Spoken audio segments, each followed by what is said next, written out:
Gandang araw mga tropa! Ganak nga po pala ito kahapon mga tropa.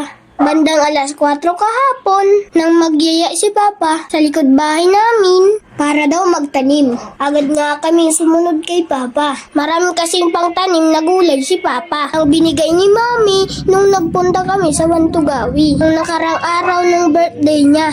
Bali ito nga po pala ay napagtaniman na ni Papa ng bagyo beans at luya. Dito rin nagtanim dati si Papa ng mga sitaw na tumubo at namunga ng marami.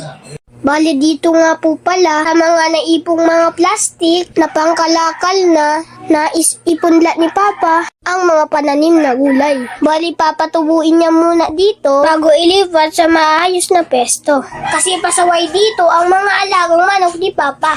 Kinakaykay ang mga pananim. At ito nga pong kapatid ko tamang patingin-tingin lang pero gusto na rin makialam sa ginagawa ko. Tamang pakaway-kaway muna ako habang nag-aantay kay Papa sa paglagay ng lupa dito sa mga plastik na nasa harap ko. At ayan nga po, pinabubuksan sa akin ni Papa yung ibang garapon na pwede ding napagpunlaan ng mga gulay para malagyan na rin ng mga lupa.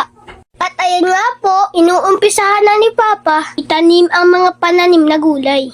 Bali ang mga tinatanim ni Papa ay gulay na sitaw, kalabasa, kamatis, okra, at may pechay pa nga. Mainam din po talaga na may mga tanim tayong mga gulay sa ating mga bakuran. Bukod sa may mapagkukunang tayong maiuulam sa araw-araw, mas nakakatiyak tayo na sariwa at walang halong kimikal. Bukod pa dyan, mas makakatipid na rin po tayo dahil sobrang mahal na rin talaga ang mga bilihin ngayon. Naalala ko nga noon mga tropa na magtanim si Papa ng sitaw at namunga ng marami. Halos pinamimigay na lang ni Mama, kina Lola at sa ibang kapitbahay namin. Kasi hindi na namin kayang araw-arawin, sitaw na lang lagi ang ulam namin, char. At ayan na nga po, madali na rin si Papang matapos sa pagpunla. At sabi nga ni Papa, doon na muna ito ilalagay sa may harapan ng aming bahay. At ayan na nga po, tinulungan ko na dyan si Papa na nabuhatin isa-isa ang mga natanim ni Papa ang mga gulayin. Nakadalawang balik nga po pala kami dyan ni Papa. Kasi madami-dami din ang natanim ni Papa.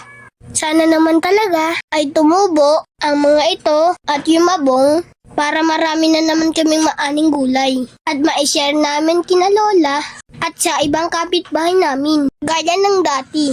O paano mga tropa? Hanggang dito na lang ang ating video. Maraming salamat sa panonood. Sa uulitin ulit. Bye-bye!